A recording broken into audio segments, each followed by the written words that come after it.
Lucifer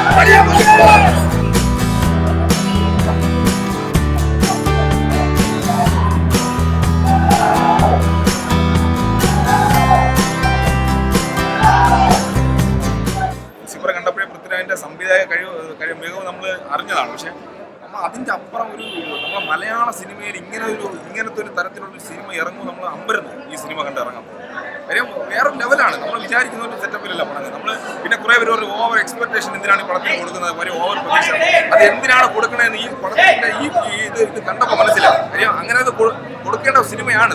നമ്മളിപ്പോൾ Lucifer കഴിഞ്ഞപ്പോൾ എമ്പുരാന് വേണ്ടി വെയിറ്റിംഗ് ആയിരുന്നു. അടുത്തത് എമ്പുരാൻ കഴിഞ്ഞു, അതിന്റെ ഹാങ് ഓവർ തീരുമ്പോൾ L3ക്ക് വേണ്ടി അടുത്ത വെയിറ്റിംഗ് ആണ്. വളരെ വളരെ നല്ല സിനിമ. പഴയ ലാലേട്ടൻ, നമുക്ക് ലൂസിഫറിലെ ലാലേട്ടൻ എന്ന് പറഞ്ഞ എമ്പുരാൻ ലാലേട്ടനും ഒരു വ്യത്യാസമില്ല. വളരെ നല്ല രീതിയിൽ തന്നെ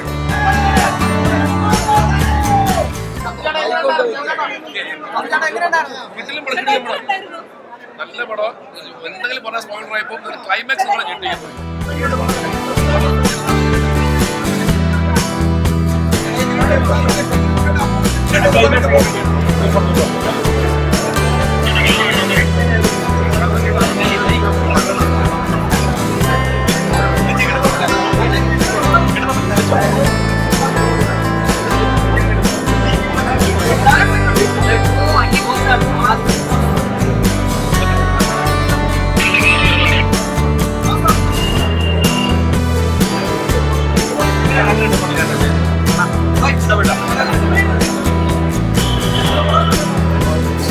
മേക്കിംഗ് ഭയങ്കര രസമാണ്. ഒരു രക്ഷയില്ല, മേക്കിംഗ് ഭയങ്കര രസമായിട്ട് ഇതിനെപ്പറ്റി ഒന്നും അറിയത്തില്ല. ഓടിയുടെ കണക്കൊന്നും പറയാൻ നമുക്കില്ല. പക്ഷേ നല്ലൊരു പടം, നല്ല നമുക്ക് എൻജോയ് ചെയ്ത് നമുക്ക്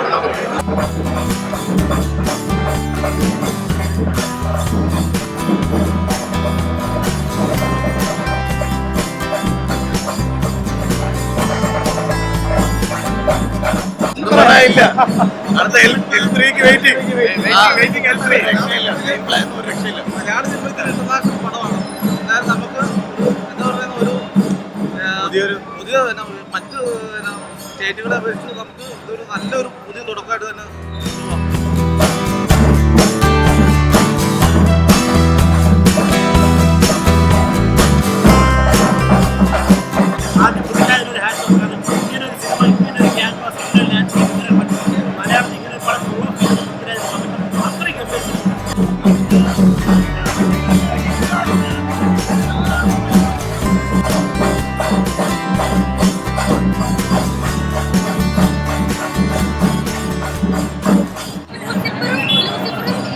കമ്പയർ ചെയ്യാൻ പറ്റില്ല.